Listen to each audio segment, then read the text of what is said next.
বিসমিল্লাহির রহমানির রহিম। আসসালামু আলাইকুম ওয়া রাহমাতুল্লাহি ওয়া বারাকাতুহু। প্রিয় শিক্ষার্থী, সম্মানিত অভিভাবক, সবাইকে আজকের ক্লাসে স্বাগত জানাচ্ছি। আমি মোহাম্মদ বেলাল উদ্দিন, প্রভাষক অর্থনীতি, Bandarban collectorate school and college. আজকের ক্লাসটি একাদশ এবং দ্বাদশ শ্রেণীর জন্য। পাঠ পরিচিতি, অর্থনীতি প্রথম পত্র, তৃতীয় অধ্যায়। প্রিয় শিক্ষার্থীরা, আজকের ক্লাসটি মনোযোগ দিয়ে করলে মোট উৎপাদন, গড় উৎপাদন ও প্রান্তিক উৎপাদনের মধ্যে পার্থক্য বা সম্পর্ক নির্ণয় করতে পারবে। মোট, গড় ও প্রান্তিক উৎপাদনের মধ্যে পার্থক্য বা সম্পর্ক জানার জন্য আমরা প্রথমে মোট, গড় ও প্রান্তিক উৎপাদনের সংজ্ঞাগুলো জেনে নিই। মোট উৎপাদন বা টোটাল প্রোডাকশন, উপকরণের প্রদত্ত পরিমাণ ব্যবহার করে যে পরিমাণ উৎপাদন পাওয়া যায় তাই হলো মোট উৎপাদন। গড় উৎপাদন বা এভারেজ প্রোডাকশন, পরিবর্তনশীল উপকরণ দ্বারা মোট উৎপাদনকে ভাগ করলে যা পাওয়া যায় তাকে গড় উৎপাদন বলে। প্রান্তিক উৎপাদন বা মার্জিনাল প্রোডাকশন, এক একক অতিরিক্ত উপকরণ নিয়োগ করলে মোট উৎপাদনের যে পরিবর্তন হয় তার অনুপাতকে প্রান্তিক উৎপাদন বলে। প্রিয় শিক্ষার্থীরা, মোট উৎপাদন, গড় উৎপাদন ও প্রান্তিক উৎপাদন সম্পর্কে পূর্বের ক্লাসে বিস্তারিত আলোচনা করা হয়েছে। আমরা এই ক্লাসে মোট উৎপাদন, গড় উৎপাদন ও প্রান্তিক উৎপাদনের মধ্যে সম্পর্ক বা পার্থক্যগুলো আলোচনা করব। প্রথমে আমরা একটি কাল্পনিক সূচি নিলাম। এই কাল্পনিক সূচি থেকে আমরা মোট উৎপাদন রেখা, গড় উৎপাদন রেখা এবং প্রান্তিক উৎপাদন রেখা অঙ্কন করব। প্রথমে আমরা মোট উৎপাদন রেখা অঙ্কন করতেছি। মোট উৎপাদন রেখা অঙ্কন করার জন্য আমাদের প্রয়োজন হবে উপকরণ নিয়োগ ও মোট উৎপাদনের পরিমাণ। চিত্রে ভূমি অক্ষে উপকরণ নিয়োগ বা শ্রমের পরিমাণ দেখানো হলো। অন্যদিকে লম্ব অক্ষে মোট উৎপাদনের পরিমাণ দেখানো হলো। সূচিতে দেখা যায় উপকরণ যখন 1 একক নিয়োগ করা হয় তখন মোট উৎপাদন হয় 5 একক, যার সংমিশ্রণ বিন্দু এ দ্বারা নির্দেশ করা হয়েছে। উপকরণের নিয়োগ 2 একক করলে মোট উৎপাদন হয় 12 একক, যার সংমিশ্রণ বিন্দু বি দ্বারা নির্দেশ করা হয়েছে। উপকরণের নিয়োগ 3 একক করলে মোট উৎপাদন হয় 18 একক, যার সংমিশ্রণ বিন্দু সি দ্বারা নির্দেশ করা হয়েছে। উপকরণের নিয়োগ যখন 4 একক করি তখন মোট উৎপাদনের পরিমাণ হয় 20 একক, যার সংমিশ্রণ ডি বিন্দু দ্বারা দেখানো হয়েছে। উপকরণের নিয়োগ 5 একক করলে মোট উৎপাদনের পরিমাণ হয় পূর্বের ন্যায় 20 একক, যার সংমিশ্রণ বিন্দু ই দ্বারা নির্দেশ করা হয়েছে। উপকরণের নিয়োগ 6 একক করলে মোট উৎপাদনের পরিমাণ 20 একক থেকে হ্রাস পেয়ে 18 একক হয়, যার সংমিশ্রণ বিন্দু এফ দ্বারা দেখানো হয়েছে। এখন আমরা উপকরণের নিয়োগ ও মোট উৎপাদনের পরিমাণের সংমিশ্রণ বিন্দু এ, বি, সি, ডি, ই ও এফ যোগ করি, তাহলে আমরা মোট উৎপাদন রেখা টিপি পাই। এখন আমরা গড় উৎপাদন রেখা অঙ্কন করার জন্য অগ্রসর হব। গড় উৎপাদন রেখা অঙ্কন করার জন্য আমাদের প্রয়োজন হবে উপকরণ নিয়োগ ও গড় উৎপাদন। একইভাবে চিত্রের ভূমি অক্ষে শ্রমের পরিমাণ এবং লম্ব অক্ষে গড় উৎপাদন নির্দেশ করা হয়েছে। উপকরণ নিয়োগ যখন 1 একক হয় তখন গড় উৎপাদন হয় 5 একক, যার সংমিশ্রণ বিন্দু A1 দ্বারা দেখানো হয়েছে। উপকরণের নিয়োগ 2 একক হলে গড় উৎপাদন হয় 6 একক, যার সংমিশ্রণ বিন্দু B1 দ্বারা দেখানো হয়েছে। উপকরণ নিয়োগ 3 একক হলে গড় উৎপাদন হয় 6 একক, যার সংমিশ্রণ বিন্দু C1 দ্বারা দেখানো হয়েছে। উপকরণের নিয়োগ 4 একক হলে গড় উৎপাদন হয় 5 একক, যার সংমিশ্রণ বিন্দু D1 দ্বারা দেখানো হয়েছে। উপকরণ নিয়োগ 5 একক হলে গড় উৎপাদন হয় 4 একক, যার সংমিশ্রণ বিন্দু E1 দ্বারা দেখানো হয়েছে। উপকরণ নিয়োগ 6 একক হলে গড় উৎপাদন হয় 3 একক, যার সংমিশ্রণ বিন্দু F1 দ্বারা দেখানো হয়েছে। এখন যদি আমরা উপকরণের নিয়োগ ও গড় উৎপাদনের সংমিশ্রণ বিন্দু A1, B1, C1, D1, E1 ও F1 যোগ করি, তাহলে আমরা গড় উৎপাদন রেখা FE পাই। তাহলে আমরা সূচি থেকে মোট উৎপাদন রেখা ও গড় উৎপাদন রেখা অঙ্কন করলাম।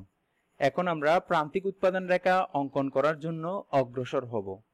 প্রান্তিক উৎপাদন রেখা অঙ্কন করার জন্য আমাদের প্রয়োজন হবে উপকরণ নিয়োগ ও প্রান্তিক উৎপাদন। একইভাবে চিত্রের ভূমি অক্ষে শ্রমের পরিমাণ এবং লম্ব অক্ষে প্রান্তিক উৎপাদন নির্দেশ করা হয়েছে। যখন উপকরণের নিয়োগ 1 একক হয় তখন প্রান্তিক উৎপাদন হয় 5 একক, যার সংমিশ্রণ বিন্দু A2 দ্বারা দেখানো হয়েছে। উপকরণ নিয়োগ 2 একক হলে প্রান্তিক উৎপাদন হয় 7 একক, যার সংমিশ্রণ বিন্দু B2 দ্বারা দেখানো হয়েছে। উপকরণ নিয়োগ 3 একক হলে প্রান্তিক উৎপাদন হয় 6 একক, যার সংমিশ্রণ বিন্দু C2 দ্বারা নির্দেশ করা হয়েছে। উপকরণ নিয়োগ 4 একক হলে প্রান্তিক উৎপাদন হয় 2 একক, যার সংমিশ্রণ বিন্দু D2 দ্বারা দেখানো হয়েছে। উপকরণ নিয়োগ 5 একক হলে প্রান্তিক উৎপাদন হয় 0 একক, যার সংমিশ্রণ বিন্দু E2 দ্বারা দেখানো হয়েছে। উপকরণ নিয়োগ 6 একক হলে প্রান্তিক উৎপাদন 0 থেকে হ্রাস পেয়ে -2 একক হয়, যার সংমিশ্রণ বিন্দু F2 দ্বারা দেখানো হয়েছে। এখন যদি আমরা উপকরণ নিয়োগ ও প্রান্তিক উৎপাদনের সংমিশ্রণ বিন্দু A2, B2, C2, D2, E2 ও F2 যোগ করি, তাহলে প্রান্তিক উৎপাদন রেখা MP পাই। প্রিয় শিক্ষার্থীরা, এই স্লাইডে তোমাদেরকে দেখালাম মোট, গড় ও প্রান্তিক উৎপাদনের সূচি থেকে কিভাবে মোট উৎপাদন রেখা, গড় উৎপাদন রেখা ও প্রান্তিক উৎপাদন রেখা অঙ্কন করা হয়। এখন আমরা এই চিত্রগুলোর উপর ভিত্তি করে মোট উৎপাদন, গড় উৎপাদন ও প্রান্তিক উৎপাদনের মধ্যে পার্থক্য বা সম্পর্কগুলো নিয়ে আলোচনা করব। পার্থক্য বা সম্পর্ক। তাহলে এখন আমরা পূর্বের স্লাইডে যে 3টি চিত্র অঙ্কন করেছিলাম সেগুলো নিব। এখন আমরা টিপি রেখা, এফি রেখা ও এমপি রেখার উপর ভিত্তি করে টিপি, এফি ও এমপির মধ্যে পার্থক্য বা সম্পর্কগুলো আলোচনা করব।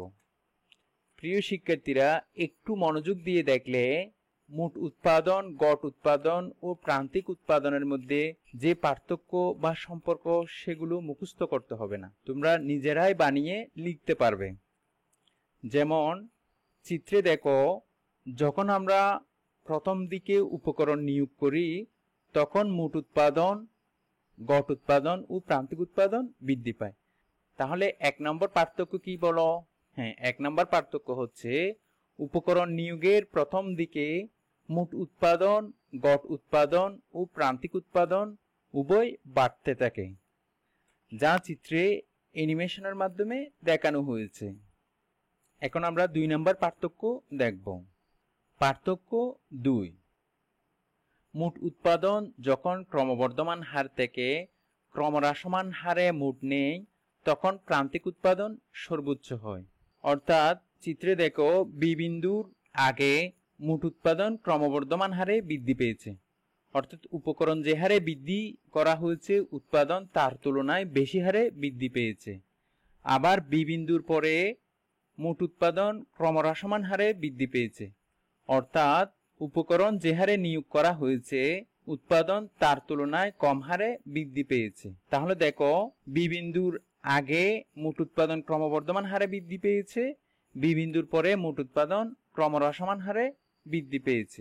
তাহলে বি হলো পয়েন্ট অফ ইনফ্লেকশন, অর্থাৎ বি বিন্দুতে মোট উৎপাদন রেখা ক্রমবর্ধমান থেকে ক্রমহ্রাসমান হারে মোট নিয়েছে। অতএব উপকরণ নিয়োগের যে পর্যায়ে মোট উৎপাদন রেখা বা টিপি রেখার যেখানে পয়েন্ট অফ ইনফ্লেকশন হয়েছে সেই উপকরণ নিয়োগের ক্ষেত্রে প্রান্তিক উৎপাদন সর্বোচ্চ হয়েছে। যেমন দেখো, এখানে B2 বিন্দুতে প্রান্তিক উৎপাদন হচ্ছে সর্বোচ্চ। পার্থক্য 3। মোট উৎপাদন যখন ক্রমহ্রাসমান হারে বাড়তে থাকে তখন গড় উৎপাদন ও প্রান্তিক উৎপাদন হ্রাস পেতে থাকে। অর্থাৎ চিত্রে দেখো 2 এককের পর যখন শ্রম নিয়োগ করা হয়েছে তখন মোট উৎপাদন ক্রমহ্রাসমান হারে বৃদ্ধি পেয়েছে। অন্যদিকে 2 একক শ্রম নিয়োগের পর গড় উৎপাদন ও প্রান্তিক উৎপাদন হ্রাস পেয়েছে, যা চিত্রে অ্যানিমেশনের মাধ্যমে দেখানো হয়েছে। পার্থক্য 4। মোট উৎপাদন যখন সর্বোচ্চ হয় তখন প্রান্তিক উৎপাদন শূন্য হয়। চিত্রে দেখো যখন 5 একক শ্রম নিয়োগ করা হয় তখন মোট উৎপাদন সর্বোচ্চ কত একক হয়? 20 একক। অন্যদিকে 5 একক শ্রম নিয়োগের ক্ষেত্রে প্রান্তিক উৎপাদন কত হয়? 0। পার্থক্য 5। মোট উৎপাদন যখন সর্বোচ্চ থেকে ক্রমহ্রাসমান হারে কমতে থাকে তখন প্রান্তিক উৎপাদন ঋণাত্মক হলেও গড় উৎপাদন ধনাত্মক হয়। দেখো 5 একক শ্রম নিয়োগের পর যখন শ্রমের পরিমাণ বৃদ্ধি করা হয় তখন মোট উৎপাদন ক্রমহ্রাসমান হারে কমতে থাকে। অন্যদিকে 5 এককের পর যদি শ্রম নিয়োগ করা হয় তখন প্রান্তিক উৎপাদন ঋণাত্মক হয়, আবার গড় উৎপাদন ধনাত্মক থাকে। পার্থক্য 6। গড় উৎপাদন যখন সর্বোচ্চ হয় তখন গড় উৎপাদন ও প্রান্তিক উৎপাদন সমান হয়।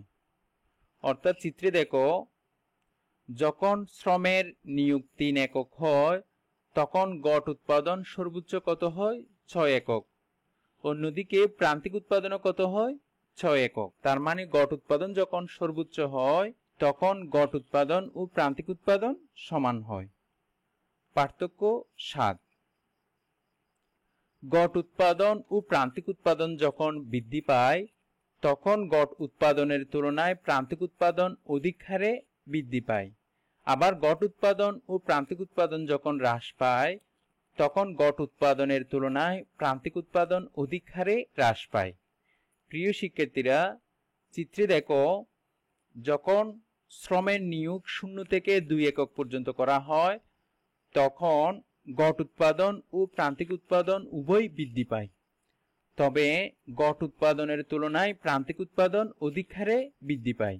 অন্যদিকে শ্রমের নিয়োগ যখন 2 একক থেকে বৃদ্ধি করে 6 একক পর্যন্ত করা হয় তখন গড় উৎপাদন ও প্রান্তিক উৎপাদন উভয় হ্রাস পায়, তবে গড় উৎপাদনের তুলনায় প্রান্তিক উৎপাদন অধিক হারে হ্রাস পায়। অর্থাৎ যখন গড় উৎপাদন ও প্রান্তিক উৎপাদন বৃদ্ধি পায় তখন গড় উৎপাদনের তুলনায় প্রান্তিক উৎপাদন অধিক হারে বৃদ্ধি পায়। আবার অন্যদিকে গড় উৎপাদন ও প্রান্তিক উৎপাদন যখন হ্রাস পায় তখন গড় উৎপাদনের তুলনায় প্রান্তিক উৎপাদন অধিক হারে হ্রাস পায়। প্রিয় শিক্ষার্থীরা, তোমাদের সুবিধার জন্য সবগুলো পার্থক্য একটি স্লাইডে উপস্থাপন করা হলো, যাতে তোমরা স্ক্রিনশট নিয়ে একটু দেখতে পারো। আশা করি এই ক্লাসটি মনোযোগ দিয়ে দেখলে মোট গড় ও প্রান্তিক উৎপাদনের মধ্যে যে পার্থক্য বা সম্পর্ক তা খুব সহজে ব্যাখ্যা করতে পারবে। তাহলে আজকের ক্লাস এখানেই শেষ করলাম। সবাই ভালো থাকবে, সুস্থ থাকবে। আল্লাহ হাফেজ।